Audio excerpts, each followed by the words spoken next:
My name's Laurie Thorlakson, and I am a political science professor at the University of Alberta.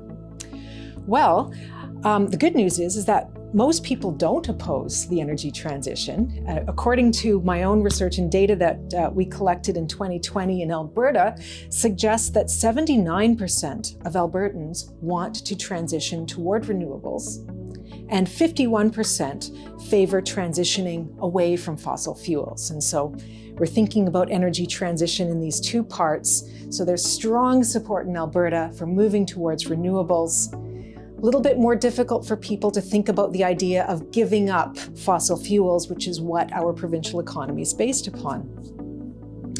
Now, we know from demographics that women and younger people are more supportive of energy transition than men and older people. And those are the strongest demographic predictors.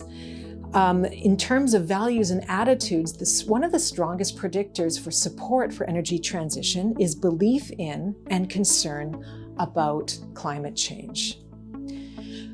Partisanship matters too. So partisanship and ideology. And so if you self-identify on the right of the left-right spectrum, and so you're more of a market conservative, you will tend to not be as supportive of energy transition.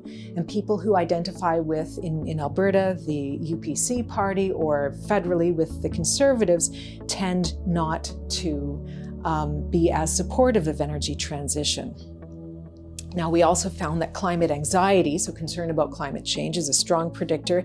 And another strong predictor, especially in Alberta, is hope in the future of oil and gas. And so people who believe that oil and gas had a really strong economic future were far less likely to be supportive of energy transition toward renewables. Why give up a good thing? And so this tells us that our support for energy transition and the action that we're willing to support is shaped to a strong degree by this picture of what we have, of what the world will look like in the future. And so maybe as we have more optimism for the future of oil and gas, that is going to be a barrier for a successful energy transition in Alberta.